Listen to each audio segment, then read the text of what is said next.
Greetings, one and all. The other day I was asked, what's the difference between synchronicity and serendipity? That kind of threw me. Had to really ponder on that. I'd love to hear what your thoughts on such a question is, or the answer is too. What's the difference between synchronicity and serendipity? And the guy that asked me that, I then said back to him, well, what's your thoughts on this? And he did not want to tell me. So I'd be very intrigued what you guys think. What's the difference between synchronicity and serendipity? In the next month of June, I've decided to put up the lectures from Rudolf Steiner about the apocalypse of St. John, because many people keep asking me about Sorat, Demon. They keep asking me, where can we find out what's going on in the world? Many people are asking about what I believe is the cosmology of our planet and humanity's evolution and where it's all going. And I've always found the Apocalypse of St. John by Rudolf Steiner, set of 12 lectures, answers all those questions. And he also discusses the war of all against all, which I've had many people asking me, are we in it? And I'm on two sides of the fence on this. Part of me feels like, yes, it feels like we are in the war of all against all. And if this is not the war of all against all, then, how bad is the war of all against all going to be? But I do see not everybody hates each other, which is what the war of all against all is going to be. Father will fight son, mother will fight daughter. Nobody will agree about anything. Whereas in this day and age, I still see like-minded people trying to bring forth peace, love, understanding, the good things in life, and trying to help people on the right path, because there is a lot of doom scrolling going on with people on social media. I see a lot of people that want to wake up but can't seem to stop doom scrolling and sending me doom and gloom as well a lot of the time, which is fine, because I would like to try and when they send me that kind of thing, I try to respond in a way of navigating them back onto the path of love and light and don't go down too many rabbit holes. Again, I'm seeing a lot of rabbit holes being opened up lately. And what's even weirder is Alice in Wonderland, the book by Lewis Carroll, seems to be on my radar again lately in the last few months. Where I work, there are some wonderful statues from the 1933, 1934 they were made, that are in the building that I work in, so I get to see them every day. Well, not every day, because I don't work every day, but when I do go to work, one of my favourite authors when I was growing up was Tove Jansson, who wrote the Moomin Troll books. And to my delight, which I had no idea she'd drawn, I found a copy of Alice in Wonderland with artwork by Tove Jansson. So I might give that a recording one day and put that up as well.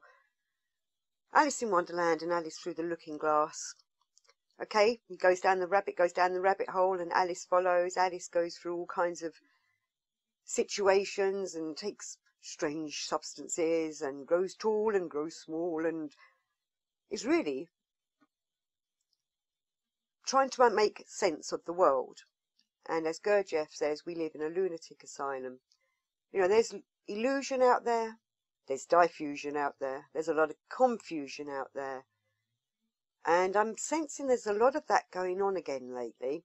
It seemed to calm down a bit for a while, but the last month or so I've noticed that all that has arisen again amongst a lot of people, friends, people that I debate with on social media, and lots of you lovely, beautiful subscribers send me lovely emails asking me about certain things. I try not to stick on the doom and gloom too much, but maybe that's because since I was a young child, I was looking into what is the world really about, and I could see that there was a lot of doom and gloom out there, and that used to get me down. I think I've done shows about how I wanted to save the world, but I've now realised I have to save myself first, so that then I can help save the world. But I used to find it very depressing. But I now see, but by letting the doom and gloom bring me down, lower my vibrations, is not helping me in my path. We must be aware of the doom and gloom that's going on out there. We must be aware of the awfulness, the horrible atrocities that are happening, and send, loving thoughts. I try to do an awakened conscience thoughts out for people to be aware of their moral conscience. We can pray for people. We can make, image boards of peace happening on this earth, but there will always be dark forces and people that can't help themselves in dark stuff. So we must not let them drag us down. We should be raising ourselves up. We must be aware that this fear porn that's going on out there is really the darker realms trying to bring us down. They love worrying people. I've recently had, again, lots of, when you do your social media, they sometimes put adverts up from various places. And again, I've been having a lot from things like the RSPCA or other animal sanctuaries about awful things being done to animals. Now, part of me would really, really, well, it still does, upset me. But I must be aware that that's another way of trying to bring me down. All I can do for animals that are being tortured by horrible humans far away from me is pray for them animals and be thankful that someone managed to go and save those animals. I actually support my local wildlife networks. They're not run by the governments or anything like that. They are independent charities. I always look for independent groups who out of their own time and out of their own money go and rescue animals, and I try to support them as much as I can, and hopefully there's things like that round your way that you can also be able to support or start yourself. But I think a lot of these rabbit holes that people are going down, and this doom scrolling and the doom and gloom, when people are being affected by it, it's because they're not centering themselves. They're not able to sense what is truth and what is false past, because I'm beginning to see people are going down some very strange rabbit holes of things that maybe I've just got an eye for it, but I can sense when things are not right. We've also got to remember that the AI is faking a lot of pictures these days, and that there's a lot of, how to put it, fake posts going up, but I don't know if they're actually done by humans or by AI, of some very strange things going on in the world. We must be aware of how things are affecting us. It reminds me of Austin Osborne Spare and his Neither Neither. We need to neither have sympathy nor antipathy, but we need to be the empathy between the two. It reminds me of when I was told about how the adversarial forces, the dark forces, the Luciferic and Aramanic forces, have access to our eyes. This is why we get quite addicted to watching TV and films. A lot of the time it's the Aramanic or Luciferic being inside us coming up and watching through our eyes what's going on, and likes to get us addicted. But anyway, they're coming through our eyes. They're using our vision. So they're making sure that we see all this false narrative that's going on out there. We must learn to trust ourselves and follow truth. And again, it's all back to being centered, lived in a harmonious body, aware of how we're moving, how we're being, how we're willing, how we're thinking. And also calling up to, as I've often said, the higher forces to help us. Remembering Archangel Michael, who is like unto God, Archangel Gabriel, he is the strength, the power of God.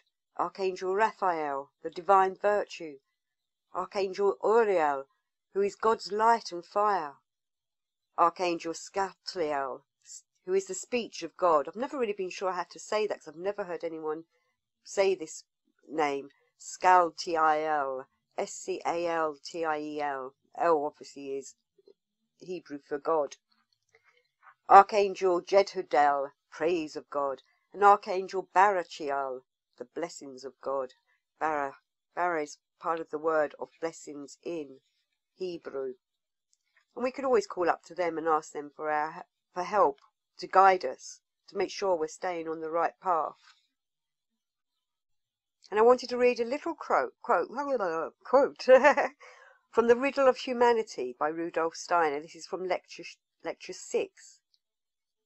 And he says, "Man should always say to himself, when you obtain knowledge, you remove it from the progressive stream. Be clear that the acquisition of knowledge must be in the service of the gods. There is other knowledge, knowledge untouched by any awareness of the holy service that knowledge renders to developing humanity." We should be learning, gathering knowledge, turning it into wisdom, but using it in the service of the gods, doing good, doing right, right thinking, right willing, right doing, right being. But so many people just take knowledge and use it for their own means, for their own way of making their way up in the world. You know, many of these kinds of people, they don't care about anything or anybody else except themselves, and sometimes it's very difficult to care for someone who does not care for anybody else. Which brings me back to toleration and to forgiveness. And you know, for many years I've been trying to fathom out, how do we educate people who only care for themselves? How do we work with people like the narcissists who do not listen to their conscience, and they actually pay little heed to their conscience? Narcissists, sociopaths, it's all about themselves. Do they want to change? Are these people programmed?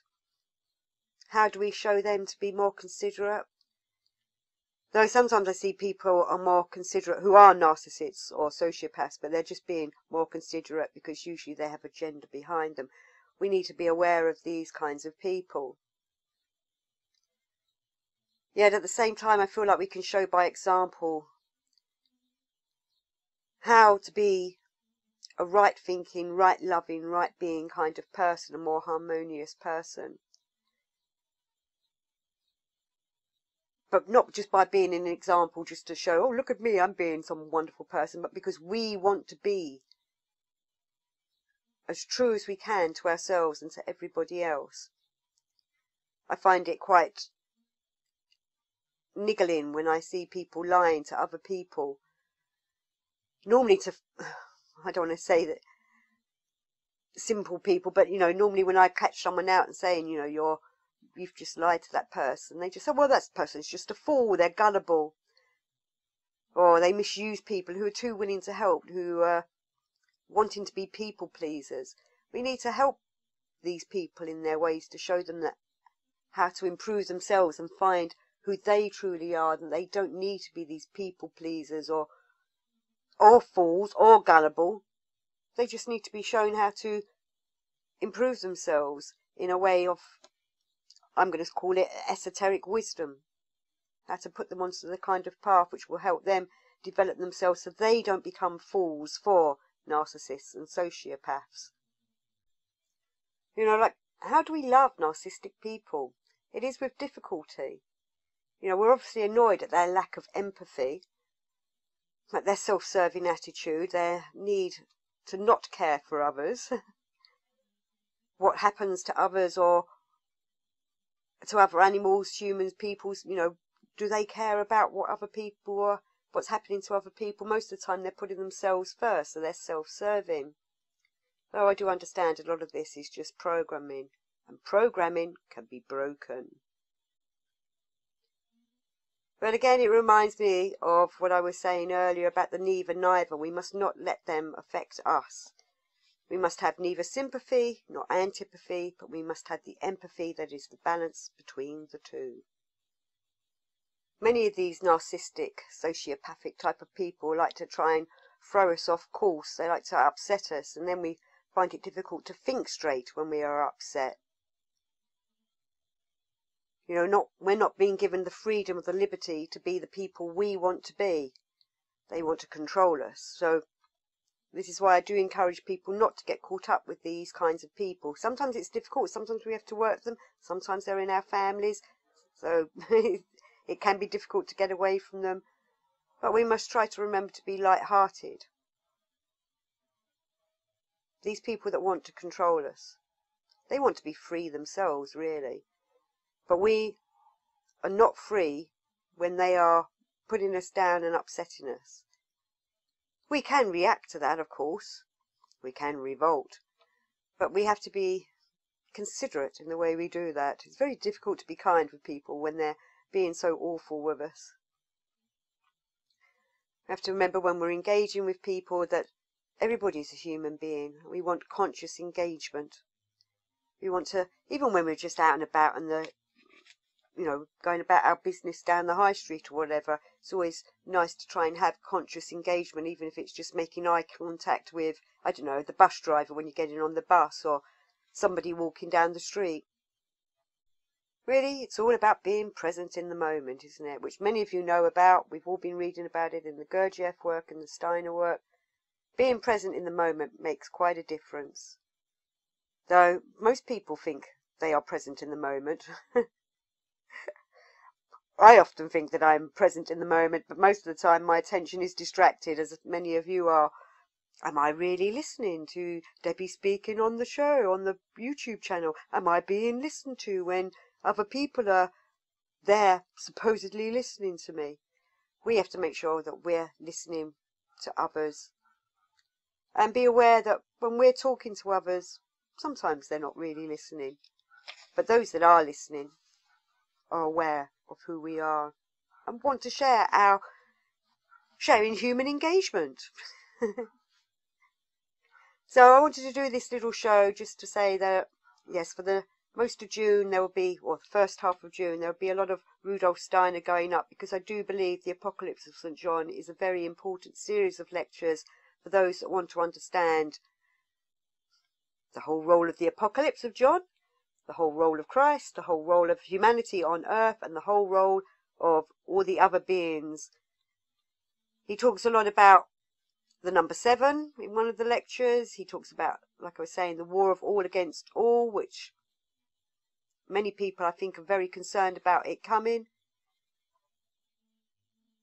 And by reading these lectures, it helps prepare us for if we do get caught up in the war of all against all, and how we can navigate our ways through it.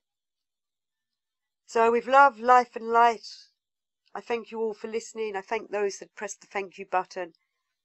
And I look forward to doing more shows with you all as a one-to-one again. Well, one-to-one, but when I'm speaking to you as a headshot. Though my camera's not working at the moment, so I'm back to just recording. But I've got some lovely videos going along with this audio. But I wish you all the best. I love hearing from your comments. I love hearing from you all. And yeah, that question, if anybody can help explain to me, what is the difference between synchronicity and serendipity? I'd be very intrigued to hear what other people think. Peace and love.